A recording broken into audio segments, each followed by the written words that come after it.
everyone. Welcome to the Cārvāka podcast. This is your host kushalmehra. All right, time to talk about elections. So, as you guys know, yesterday we had three election results that were declared: Meghalaya, Nagaland, and Tripura. And to talk about all the three states, I have Pradeep Bhandari with me. Pradeep, thank you for coming. Thank you so much, Kushal, for having me on your very popular and very intellectually stimulating podcast. अच्छा प्रदीप, पहली बात तो congratulations यार। मतलब इस बार तो Tripura elections का exit poll तो मतलब एकदम ऐसा ऐसा रेंज में डाला है। सो congratulations on the same. So I think ये बधाई तो बनती है आपको। Thank you so much, Kushal. Tripura has always been special. 2018 was also similar. So, yes, it is great. Alright, so एक काम करते हैं प्रदीप, त्रिपुरा से ही स्टार्ट करते हैं the discussion. We start with Tripura itself. So just for the benefit of the people who are watching this, I will put up the final results on the screen. So as you see, 60 seats थी इसमें। BJP got 32, Communist Party of India CPIM got 11, INC got 3, Indigenous Peoples Front of Tripura got 1, and Tripura Motha Party got 13. So obviously BJP overall maybe they must have gotten 2 seats less from last time, if I remember correctly, but they have won again and they have come back in power. So let's start with this. What is your overall assessment of this election as an analyst? So, as an analyst, are you talking about Tripura or all the three elections? Just Tripura. Okay. So, see, my overall assessment of Tripura is, let's say, point number one is that if you form an inorganic alliance, that is what the CPM Congress alliance was, there will not be any vote transfer which will happen. This I had said during the time of Uttar Pradesh when Samajwadi Party and BSP had come together. They were erstwhile rivals in Uttar Pradesh, and they thought that by coming together, there will be vote transfer which will this has not happened here. That did not happen in Uttar Pradesh at that time. Now, similar thing has happened in Tripura where there was no vote transfer which took place between the Congress and the CPM. Cadre could maintain its vote because of it being an ideological vote. There was a marginal dip, but largely it was there. But the Congress vote shifted to the Bharatiya Janata Party because Congress and CPM fought in the state for many, many years. That is number one. Number two, my overall analysis is that Prime Minister Narendra Modi's Vikas push, particularly the Prime Minister Awas Yojana, has worked tremendously in tribal areas and interior areas of Tripura, and that has helped Bharatiya Janata Party get votes in close contests, particularly because Tripura has constituencies where margin of victory and loss is very less. So an average constituency size is between 40,000 to 52,000 votes, roughly in the early range of 40,000. And such constituencies, if you get 20,000 votes, 22,000 votes, then you win that constituency. So in that, the Vikas vote has been a very, very substantial vote. So BJP's vote is not an ideological vote per se in Tripura.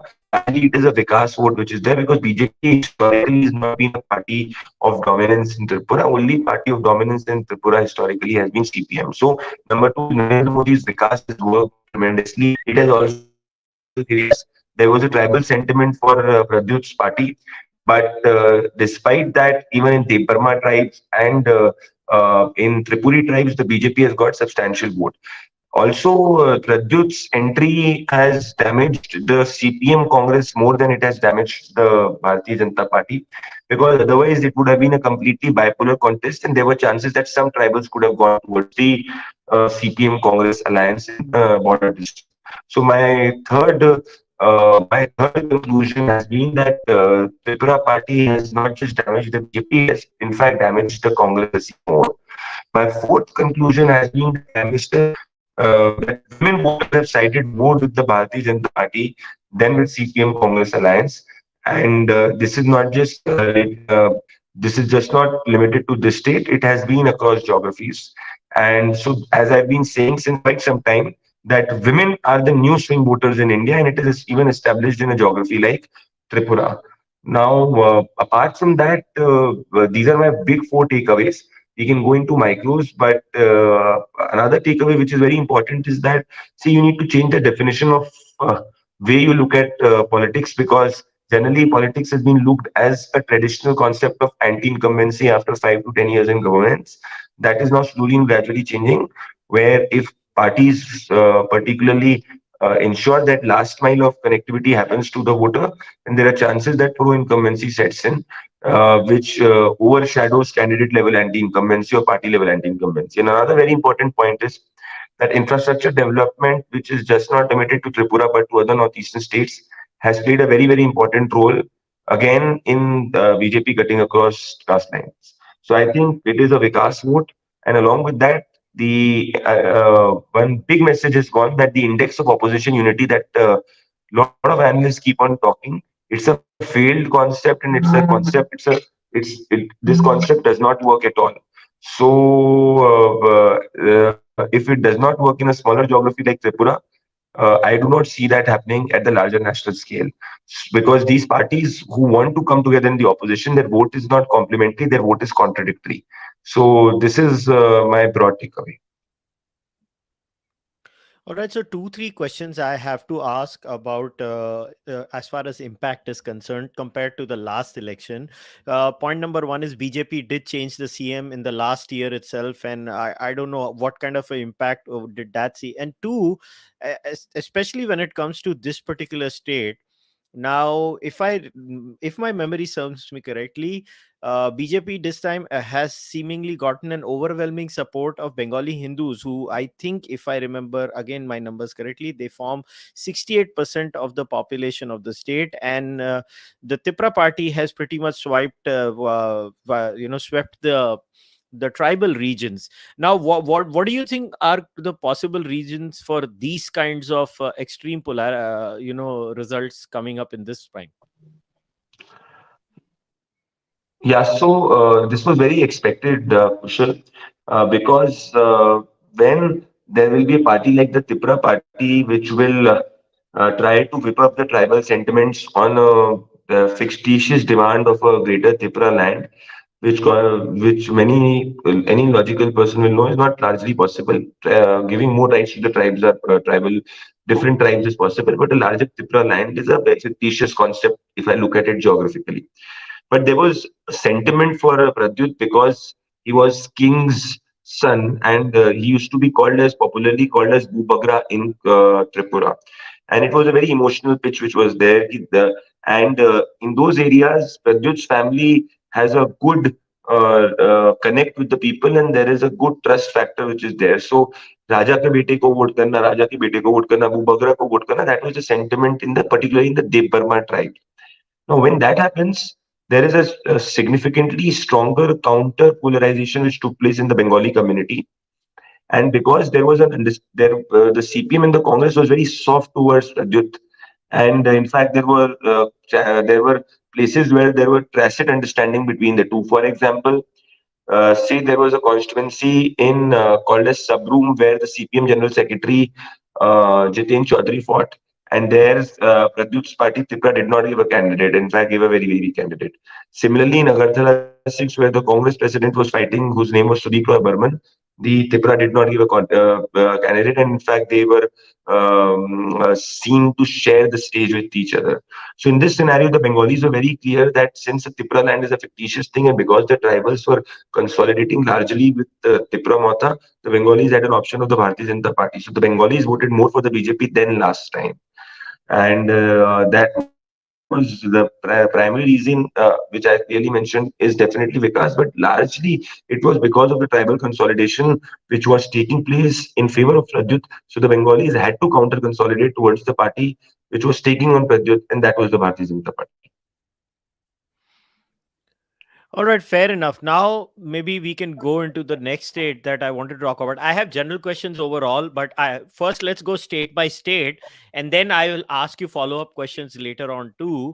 So obviously now I'm putting up on the results from another state, that is Nagaland. Now this is very interesting, where BJP gets 12, Independents get 4, Janata Dal United 1, Lok Jan Shakti Party 2, that is Ram Vilas, Naga People's Front 2, National People's Party 5, National Congress Party 7, National Democratic Progressive Party 25, Republican Party of India Athawle gets 2. Now, what do you make of the developments of this particular state? So again, Kushal, it was on the expected lines. We had predicted a seat share of 35 to 45 and also good share for the BJP alliance, and it I think went to 37. Now, please understand the concept of the politics of Nagaland.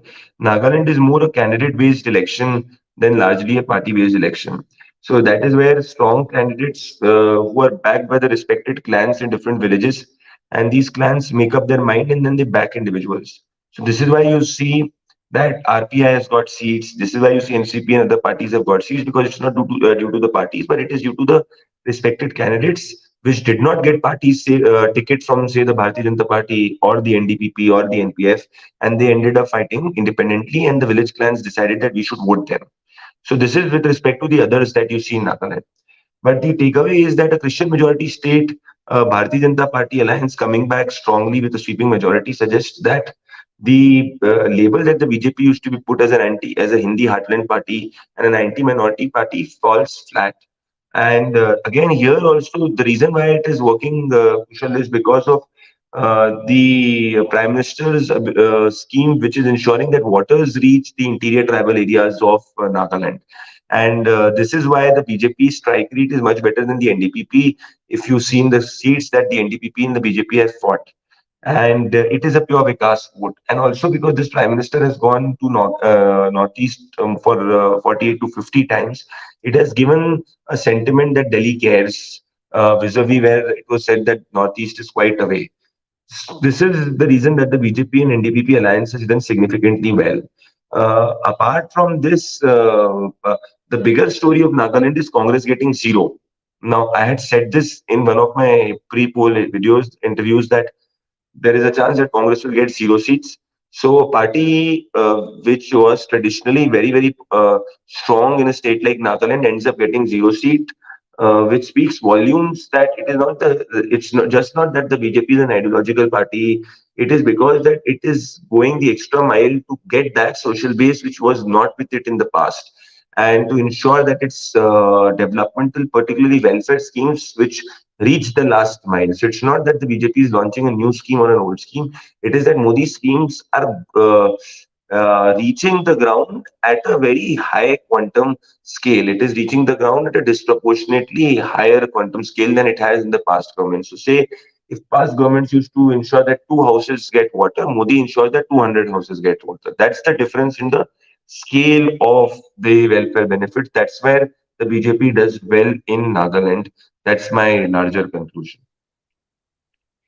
So you rightfully said this is like a 87% Christian population state, and if in a 87% Christian population state, a BJP, I mean, I also remember Nalin's book where he has narrated, Nalin Mehta's book where he narrates how BJP targets different states in a different localized manner, where maybe the cow belt issues are not repeated in states like Nagaland and others than that. So do you think that has actually worked, and now BJP has slowly been able to convince these people that, look, whatever happens in UP, Bihar, we're not going to carry our politics over here. We respect your local cultural issues. And is that, and plus you mentioned the Vikas bit, do you think that is the reason they have been over to, cross over the hump? I agree very significantly. See, it is very, very clear that whether, say, for example, you're talking about the beef issues and all. I have been to Meghalaya also, and all these eating habits are part of their culture. Now, that does not mean, but that the same thing cannot be applied in, say, UP or in the Hindi heartland. There, the culture is completely different.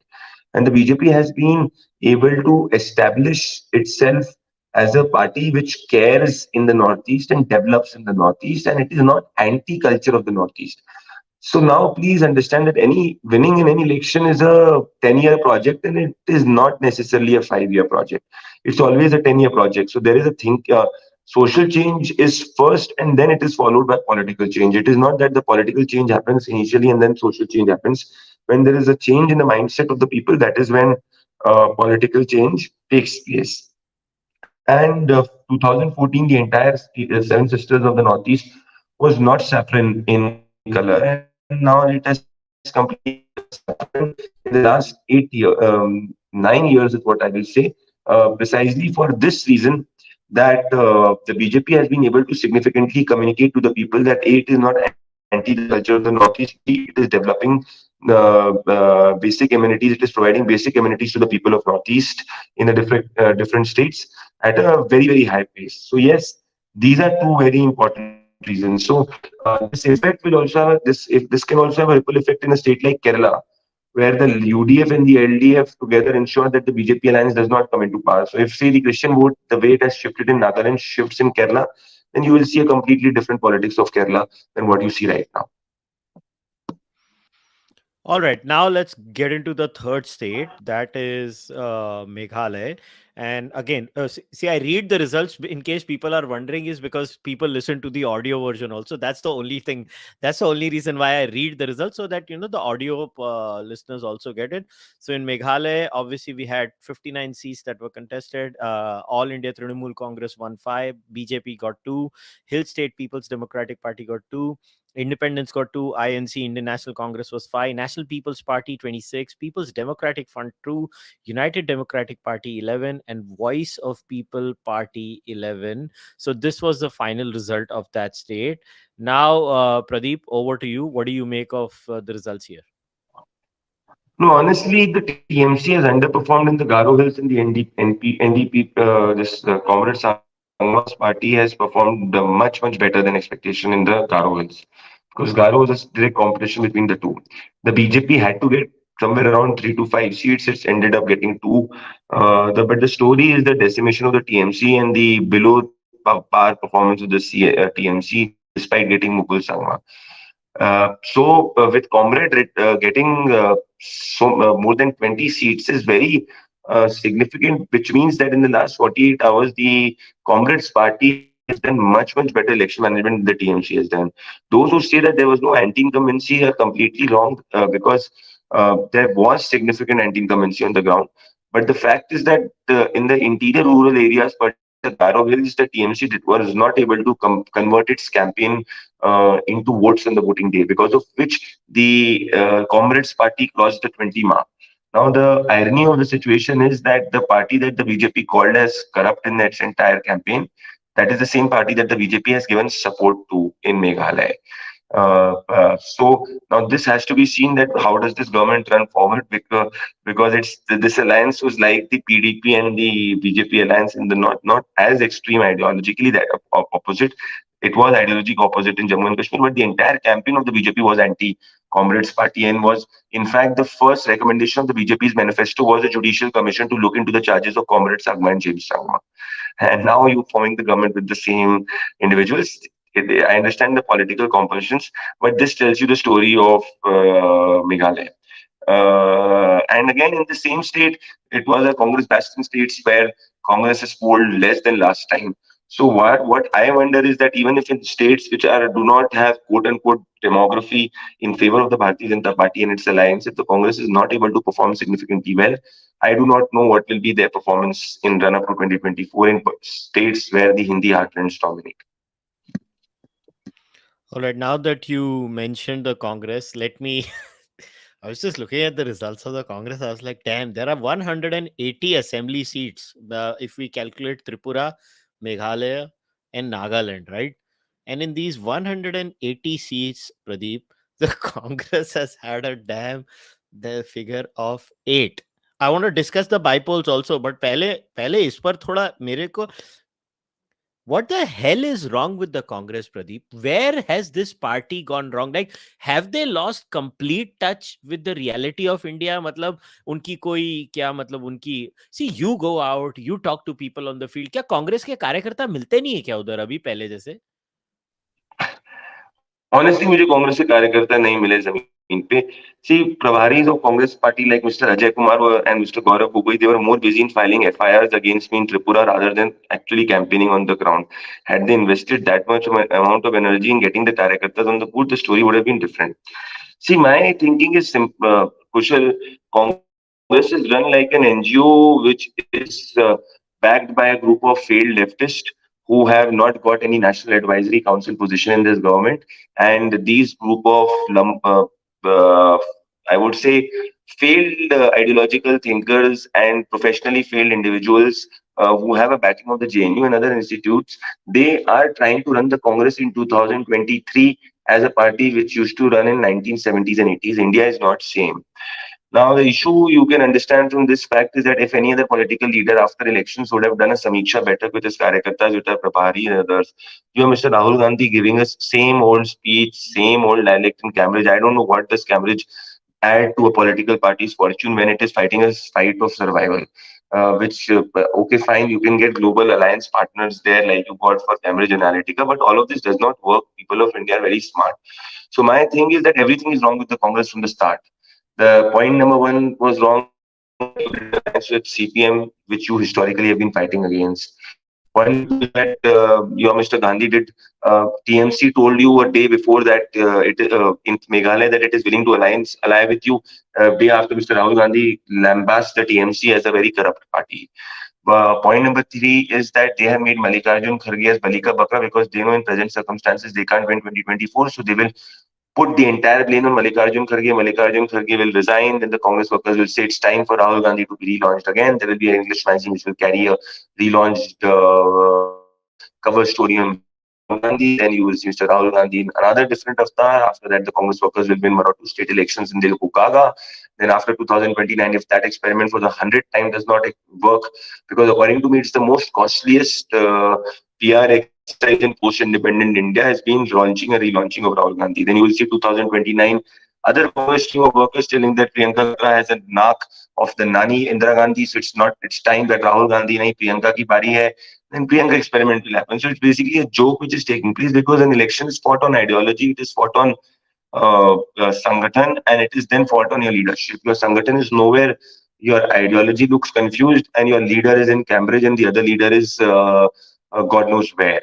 So, what do I have to say? Say, for example, they will go gaga if the Congress forms a government in Karnataka, which also looks challenging for them in present circumstance, considering the way elections is going. Otherwise, ideally, an election like Karnataka should have been a cakewalk for the Congress. But if I was in place of Rahul Gandhi or any other sane election analyst or a person who's traveled on the ground would have been in place of Rahul Gandhi, he would have been going and traveling to Karnataka, like, and trying to gauge the pulse of the people. If he is the leader of the Congress party, like you see, the day results happened the other day. Amit Shah was in Karnataka, in different parts of Karnataka, launching different events, whereas Rahul Gandhi was in Cambridge. You do not. Rahul Gandhi as a politician does not carry any amount of respect in his party. That's why I say when he tried to get a truce between Jyotiraditya Scindia and Kamal Nath, it did not work. When he tried to get a truce between Navjot Singh Sidhu and Charanjit Singh Channi, and it did not work. He insulted Cameron Amarinder Singh. You know the results. And now he's not able to handle Sachin Pilot and Ashok Gehlot. And now in Karnataka, he's not able to handle DK Shiv Kumar and Siddaramaiah. And such leaders who have ground presence, they will only respect a leader who has got votes. Deep down inside the heart of every Congressee, they know that Rahul Gandhi is not a person who will get votes on his name. That's why he has to win from a constituency like Wayanad, and he does not, after losing Amethi, even put 1% of hard work there. So I don't know what the Congress is thinking. It is thinking that it will get 100 seats and it will form an anti-Modi alliance and get Modi less than 272. That has been the strategy which failed in 2014, that's failed in 2019, and I don't see that succeeding in 2024 in current circumstance. So Congress does not want to do the lengthy work. It is not understanding that the pace of the politics has changed. So it's become a joke. You can laugh at the Congress. The days have happened. Honestly, if you also ask yourself, when you started talking about Congress, there was a laughter on your face and there was a smile on your face. There is a difference between an entertainer and a politician, right? So Mr. Gandhi has mastered the art of being an entertainer. I don't know when will he master the art of being a politician. And it looks very less likely, at least in the near future, considering the way they are going forward to. So I don't know what has 1,000 crore, more than 1,000 crore is what, as people say, of Bharat Jodo achieved, except making your Karyakartas happy that Rahul is there. But who cares whether Rahul is there or not care? People care ki bhaiya, whether you're winning the election or coming into government or not. Mr. Gandhi will still eat a four scoop ice cream and can still put it on Twitter. But it is ultimately when a government of a party is formed, it's the Karyakartas who get benefited, and you get more resources to execute your other election and social program. So ideally, the Congress is not interested in that. So Kushal, just enjoy, watch it like a movie, and have fun is what I can say. I get it, but it is fascinating that, I mean, look, we all know people in the Congress, and we talk to them offline, and they just do seem to give weird answers to me every time. I'm like, how can you, like, do you guys see what's happening outside? And credit to तहसीन पूना वाला, कम से कम वो open Twitter पे लिखता रहता है कि ये हो रहा है, वो हो रहा है, ऐसा हो रहा है, वैसा हो रहा है. But I don't get what's happening in the Congress. Like, after all of this, they still, like, is the Congress at a state that if they dump the Gandhis, the Congress as an entity itself will fail to survive?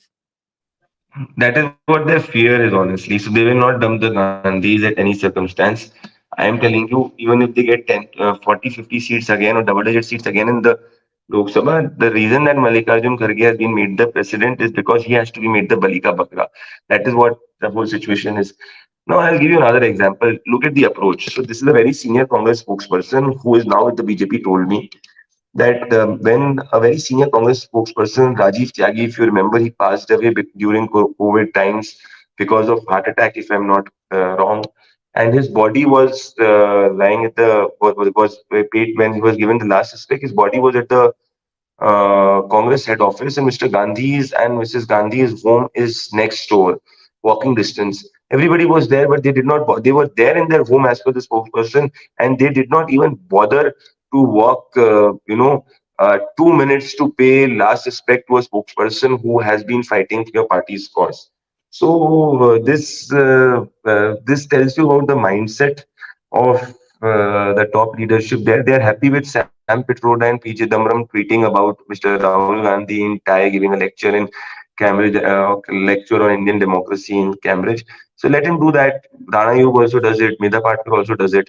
So if you the sad part of the Congress is that they have reduced themselves to being an NGO, and even the NGO which is not working for the people's cause. Had they been working for people's cause, I know what would have happened. And honestly, these claims of democracy not being there are all bullshit, because there are more than 10 state governments in this country where there is a non-BJP government. And when the BJP had come into power before 2014, there were not even 10 states where the BJP had governments. So this is the whole situation, Kushal.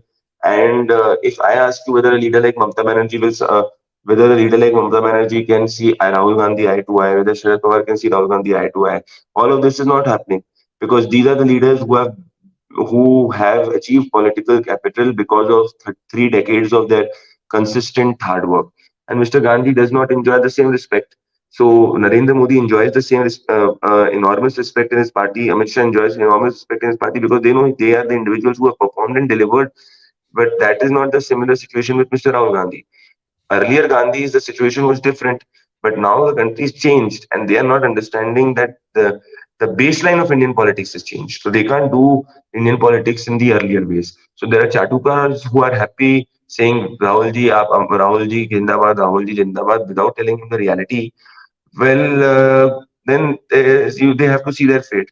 Now, if Mr. Jairam Ramesh is the media in charge of Congress party is happy tweeting that the Congress has won few by polls and has increased the seats in Meghalaya to 5, I think you can understand what their level of thinking is.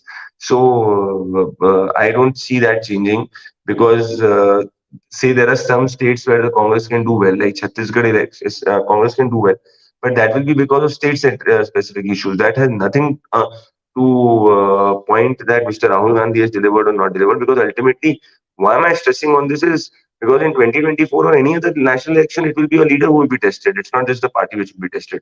So that is what I can say. So I don't think Congress is learning its lessons. At least I don't see that happening before 2024.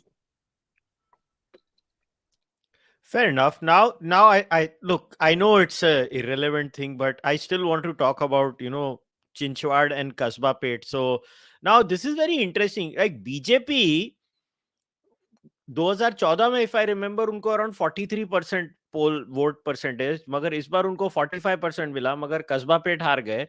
और जो चिंचवाड़ है, चिंचवाड़ में, एक minute, let me read it. हाँ, BJP को 2014 में 45% मिला, और इस बार 44% मिला, मगर चिंचवाड़ वो जीत गए। तो कैन यू एक्सप्लेन ये क्या बेसिकली क्या चक्कर हो रहे थे? So Kushal, honestly speaking, information on these two bipoles will be very secondary in nature. So my information of every other place is very primary in nature. So I will only tell you what I have heard from a distance. I will not let you conclude on that because on every other part I am very affirmative, and because I have access to primary data and primary information, and I primarily experience it hands on. Here, what there are two or three aspects which I am hearing, and honestly, I have not been able to check whether इनमें से or apply my mind that what has exactly happened in depth. But looking it from a distance, it is what the two theories which are promoted. One is said BJP because of its local issues hold less and it is because of one of the unions which was backed by the Shiv Sena. And in the other part, the BJP has won because of state-specific issues. So as I said, I don't have an answer to that. I tried to speak to certain people in Maharashtra, but they have given me again what journalists write. So I would reserve my comments on this, Kushal. And honestly, if you ask me that true test of whether the Shiv Sena has gained any ground with NCP or whether the BJP Shinde alliance is working or not can only be a BMC election or assembly or a national election. Every other election, particularly a bipole, cannot be a parameter to test that. I very well remember that if I'm not correct, there was a Phulpur and other Uttar Pradesh bipole with the BJP had lost. Keshav Prasad Maurya had lost his seat in the bipole which had taken place, and then everybody was saying it's a big lesson. But there were some local, very temporal issues at that time. They did not have any bearing in 2024. So yes, it is a matter of what has happened is unusual from a distance, but I would comment on that after getting, aware of more facts which are not just hearsay conversations. Fair enough. From what I have understood or heard is that in Chinchwad, I think, you know, Shiv Sena का candidate independent लड़ा, सो उसने भी थोड़े vote काटे हैं। और कस्बा में बेसिकली इस बार उन्होंने वीक कैंडिडेट्स डाले तो कांग्रेस को सारे वोट मिले, बट आई स्टिल फील कि अगर फुल ब्लडेड इलेक्शन होगा तो जोश ज्यादा होता है, बाईपोल्स में जोश थोड़ा कम होता है, वो सारे फैक्टर्स होते हैं, and I agree with you. But like are you guys working just out of curiosity? एक तो मालूम नहीं है बीएमसी का इलेक्शन कब होने वाला है, हम बॉम्बे में लोग ऐसे वेट कर रहे हैं कि कब होगा बीएमसी का इलेक्शन, किसी को समझ में नहीं आ रहा है कब होने वाला है। But are you like, have you started your work for the BMC analysis or anything of that sort? No, I am. I'll be starting my work on Karnataka elections on the 7th. I have not started my work on the BMC elections as of right now. I have access to a lot of secondary data, a lot of data, but I am only confident, Kushal, of an election where I get my hands dirty. And BMC, because the entire baseline of Maharashtra politics has changed in the last few years. So I have to do significantly extensive work on BMC, and it will be a very interesting elections if it happens this year for sure. And that will be true test of whether Uddhav Thackeray has some amount of base capital left or not. So I would be on BMC after Karnataka because my political understanding tells me that BMC elections will not happen before the Karnataka results come out. Okay, that is interesting because Mumbaikars would love to have a BMC election, but anyways, that's besides the subject. But you can be assured, Kushal, that it may not happen before May, June. Oh, man. But I will be surprised if it happens. I will be genuinely surprised that if BMC happens before May, June. Because see, I'll tell you why. My reading is that BJP would want to go to any test in Maharashtra with Modi as the brand ambassador. And the true test for the BJP in that scenario will be the 2024 Lok Sabha elections. So I am very much convinced that elections will be announced with both the parties are ready for sure. But I don't see an very very immediate BMC election taking place. Very immediate. So I think it's telling in March. By April you will have the Karnataka elections announced. I doubt in April, May the elections of BMC will take place. I don't see that happening right, at least till May. Whether it happens in What do you October, November, we have to see. what do you make of this? Would this eventually have an electoral impact that ये धनुष बाण चले गया Shiv Sena का and It they can. now It can. It definitely can. Because Shiv Sena का सब कुछ ही देखिए दो बातें हैं कुशल इसमें if people have sympathy with Uddhav Thackeray then they will vote Uddhav Thackeray on any symbol. People if think that Uddhav Thackeray has been an opportunist to go with NCP and Congress and Eknath is the real leader, then they will vote Eknath Dhanushman. So it's just to see these. Any election has to be in Maharashtra. Will just check whether Uddhav Thackeray has any ground connect left, or as has been claiming. And also, I doubt that the Mahavikas Agadi will go with the same force like it had gone in the past because Uddhav Thackeray is aligned with Prakash Ambedkar, who is a very staunch rival of Sharad Pawar, and his entire politics has been anti-Sharad Pawar. So I see cracks happening in MVA, and even if they form an alliance, on the face of it, behind these parties will be working against each other. You have seen because none of them want the other party to strengthen in Maharashtra. NCP would want a situation where BJP and NCP are the two main parties in Maharashtra, followed by the others. So what do you make of all these attempts by variety of forces from we had George Soros was in the news and multiple people are there. We every day we kind of have recently Matt Taibbi, that was fascinating. He did a Twitter files dump, I think yesterday or today, I don't remember, please don't quote me, but how Twitter was targeting like Hindu nationalist handles. Best है उसमें कुछ गोरे थे वो बेचारे वो meme लगा के बैठे होंगे मुझे क्यों तोड़ा मैंने क्या किया मुझे उसमें डाल दिया. So but the point is, what do you think of all these factors? Like would they play a role, or electorally they just don't matter at all? See, this will be the last battle for these international forces to give all out in their ability to influence the Indian elections. So they will try everything. In 2019, they tried to do so through Cambridge Analytica, and in the past also, international forces have been doing so because any international power would want a comparatively weaker government to come in the country because it gives them chance to lobby, it gives them chance to influence public policy, it gives them more chance to influence foreign relations because whenever any domestic government is weaker in the mandate of the people, it gives more chances for other players to influence its basic rule of public policy. So yes, for sure. Now George Soros has traditionally been anti this government and anti the BJP's ideology. But now I think he has made it very apparent. And if you observe the statement of George Soros, it was a written statement which was given to him and he was reading it word by word, which means it was prepared well in advance and it had a larger political message to be given. So whether it will have impact on the Indian electorate or not, we have to wait and watch. As of right now, it is not having any impact. And see, more they do this, the more the electorate will think यार ये लोग सब क्यों मिलके एक मोदी के खिलाफ खड़े हो रहे हैं. अगर तुम मजबूत हो तो तुमको बैसाखी की जरूरत नहीं है. Because Modi genuinely has worked on the ground. In fact, and this I can say, I'll give you an example, Kushal. So I was in this place called Chorila in Tripura, and it's 70 kilometers away from Tripura. And I was waiting for Amit Shah's rally there. And I generally watch a political rally at the last. I never watch it, rarely watch it at the front if I have to observe and analyze the rally. Because my reading is that अगर नेता rally में आखिरी बैठे हुए व्यक्ति को जोश दिला सकता है तो उसकी रैली में दम है.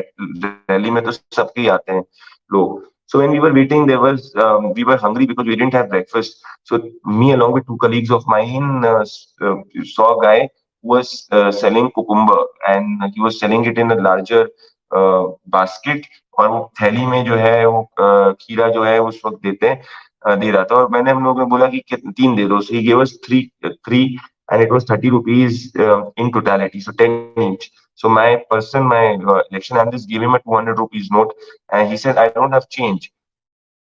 So I, out of curiosity, Josh में I said, अच्छा, do you have UPI? तो बोला हाँ है.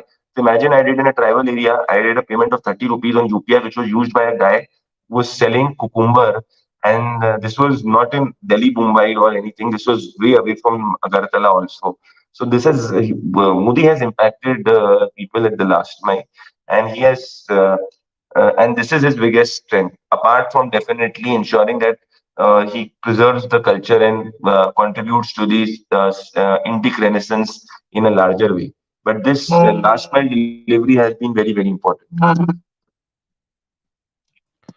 So another thing I was wondering about is with this whole Soros and that shorting report of Adani. Like I meet a few people, they'll be like, "अरे ये Adani का बहुत असर होएगा, Adani का news का बहुत असर होएगा BJP में." But in your traveling this time, what was the overall impact? Were people talking about it? Were they concerned, or did they even know about it? I don't think it was an election issue in these three states. People would be talking about it for sure, Kushal, in say Delhi, Mumbai, and generally in geographies where it is of more relevance. But whether it translates into a voting issue, we have to wait and watch. Because my reading is now because the Supreme Court has formed a committee to look into it. So ultimately, the report of that committee will be final. And my reading is that even if whatever the report of this committee comes, and by chance, imagine that if it gives a clean sheet to Adani based on facts and evidences, the Congress will say that the report we do not believe in the committee and it will we want the JPC. Now, whether Rahul Gandhi is trying to make Rafale as the Bofors moment for him, which did not work, now he's trying to make Adani as the Bofors moment for him, or the I would say the 2G moment for him. He's trying to basically portray Narendra Modi as a politician which who's not honest, which people of this country are not buying at all. And knowing the politics of Narendra Modi, if you remember, there was this political narrative which started before the Bihar elections ki Narendra Modi ki sarkar suit boot ki sarkar hai. And immediately after that, the Bihar election, the BJP did not win, could not win because of caste composition, but Modi distanced himself from that consciously, even which is there. So he is a man who takes genuine feedback from the ground, and he is a man who is very, very well aware of what's happening on the ground. My understanding on the ground tells me that it is not an election issue right now. Adani's issue is not an election issue right now. It is right now an issue of conversation where people have divided opinion, and this is generally with people who are in knowledge of the stock market. Now, whether it becomes an election issue tomorrow, we have to wait and watch. As of right now, it is not. Uh, Pradeep, one last question before I end the discussion. I have to discuss the Bharat Jodo Yatra again because I unfortunately could not ask you the question then. But I mean, what is the final conclusion of the Bharat Jodo Yatra? Like, did it teach us the value of morning walks? How morning walks are very good for our health? I did not get some of the coverage. Like, मैं तो नाम लेके बोल रहा हूँ. You don't have to reply to that bit. But like I saw Arfa Khanum of the Wire covering it. Like, देखो कितने simple इंसान है.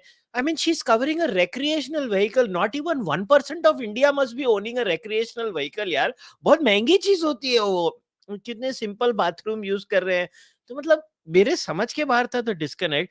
But like what is the plan? What is the ultimate impact? Like is this only a PR stunt to stay in the news, or they actually have some calculation? So let us look at it from different perspectives. If I look at it from the perspective that Congress wanted कि राहुल गांधी की image वो पप्पू की नहीं रहे और उससे वो थोड़ी सी मेहनती इमेज हो जाए, वो चीज मैं मान सकता हूँ कि कोशिश की गई थी. पर फिर अजय रंजन चौधरी पार्लियामेंट के अंदर आके क्या बोलते हैं कि आप जितनी भी कोशिश करें राहुल गांधी को पप्पू बोलने की, हमारे राहुल गांधी ने आपको पप्पू बना दिया. So the guy who it was so funny. So what I'm trying to say is that uh, Congress knew that the more Rahul Gandhi speaks, the more problematic it will be for them. So in the Bharat Jodo Yatra, they ensured that they play on the strength of Rahul Gandhi, which is physical fitness. So they made him walk a lot and speak very less. So at that time, लोग को लगा यार मेहनत कर रहा है, कुछ कर रहा है, कार्यकर्ताओं में जोश आया. तो जैसे ही फिर राहुल ने बोलना शुरू करा, I saw that is the same Rahul Gandhi. If you observe his speech, I did not, क्योंकि generally कोई व्यक्ति ground पे घूमता है. I have evolved as a person in the last 7 years tremendously, traveling to every nook and corner of the country. That has been my biggest fortune. I've been very fortunate to interact firsthand with the people of this country and learn from them, evolve from them. Now, somebody who's traveled so many thousands of kilometers, if is not able, if is the same man if he's the same speaker, if he looks as a guy who only speaks theoretical stuff, who looks very unconvincing, then it falls completely flat. Because as a neta, if you cannot convince people when you are speaking, then it is very clear that it is not working for you, boss. So now, yes, it was a PR stunt. Yes, they tried to ensure that at least the Congress workers get motivated. I can give it there. They tried to make Rahul Gandhi as a non-Pappu. Whether it happens or not, that you should ask the Congress leaders whether they want Pappu to be in the dictionary or they want something else. I think Congress leaders are more interested in speaking. You are not on speaking on the Pappu thing than others. So whether he is considered as a serious politician or not, you have to wait and watch. On the journalists you're talking about, I think honestly this type of coverage or this going gaga about it was very very clear from these neutral and the secular journalists that this is where from where the money comes forward to, and this is their level of honestly चाटुकारिता कि भैया आप ये सब इसीलिए कर रहे हो कि आपको पता है कि आपको पैसा यहीं से आना है या इन्हीं के आइडियोलॉजिकल उससे आना है. So this is as simple as that. They are no different. They are the same. They are in fact the biggest sycophants which you will find. And I was not surprised to see it. So what impact politically it has got? It has motivated the Congress workers, yes, but it went through election states where there were no elections. No, that was the biggest issue which I had. So अगर आपने पहले motivate करा तो क्या उसके बाद आपने लोगों को मोटिवेट किया, क्या उसके बाद आपने संगठन बनाने के लिए कुछ किया? लोग जोश में आ गए, राहुल गांधी जिंदाबाद, फोटो खिंचवा ली भैया. उसके बाद तुम्हारे पास बूथ में लोग जाने के लिए बढ़ रहे हैं. Have you made people that who will ensure that at least your workers, your voters go out and vote for you? I don't think that level of hard work is taking place because Congress is a party or group of people who have come together. They used to clinch to power since independence because Congress was the habit. Now the Congress is no longer the political habit of people of India, and slowly the BJP is trying to become the political habit at a larger national scale. The Congress is not digesting that change, and it has never done that hard work in the 70 years because उनको लगता था ecosystem तो हमारा ही है, setting तो regime तो हमारी, तो ठीक है 5-6 साल पावर के बाहर रहेंगे पर आ जाएंगे. But now they are really feeling the pinch of salt. They are feeling all of this by a pinch of salt because they know कि यार we have actually been challenged now post 2014. That's why they go hammer and tongs against Narendra Modi. Okay, एक live viewer ने question पूछा है, फिर बंद कर देते हैं. Is it true that percentage wise far less pro Modi voters in India are likely to be influenced by social media misinformation than pro Trump voters in USA? What do you make of it? I agree. देखो, I tell you what, in today's age, WhatsApp is where everything circulates, and everybody has an access to WhatsApp, and they will get all sorts of communication. So they will watch your podcast also, they'll watch 10 other things also, and then they will see what is happening around them. Till the time Narendra Modi ensures that he is doing the civilizational renaissance, till the time Narendra Modi ensures that he's ensuring that the global pride of India increases and improves, that is a very big strength. And till the time Narendra Modi ensures that he is delivering the last mile benefits to the people of the marginalized of this country, any sort of information campaign cannot stop Narendra Modi from coming back in 2024. Misinformation campaigns only work when your personal life is affected, where you are not getting the mulbut suvidhaएं, when you think that the leader is being dishonest, when you think that the leader is not delivering you on the larger goals. So as of right now, it's not happened with Prime Minister Narendra Modi. So till the time that is not happening, any sort of misinformation campaign will be a topic of conversation. But when it comes down to Modi versus who, they will still go for Modi as the leader who has the trust to take India forward. Particularly in scenarios on the Pakistan front, Rahul Gandhi tried to portray Narendra Modi as weak in front of China, but on the contrary, the perception on the ground is ये मोदी है तो at least China जो है वो limit में है. कोई दूसरा होता तो अभी तक चाइना जो है हमको आग दिखा रहा होता. That is what is the perception there on the ground. So these are three pillars for Narendra Modi. The three pillars. PM Narendra Modi used the word Triveni. I would say this is the tripod on which PM Narendra Modi's entire performance, his ability to get 300 to 72 seats is A. He has the perception on the ground is that he has ensured that India's global pride has gone forward. India's global pride has increased. Number one. Number two is he has ensured that there is a civilized a perception and there is a genuine acknowledgement on the ground that he has contributed to the Indic Renaissance. And number three is that he has delivered the last mile. He has delivered benefits to the people of India, particularly the marginalized and in particular the women. he has improved their life, whether it is ensuring that water reaches their home, whether it is houses which are being built, whether it is electricity, whether it is roads to their house.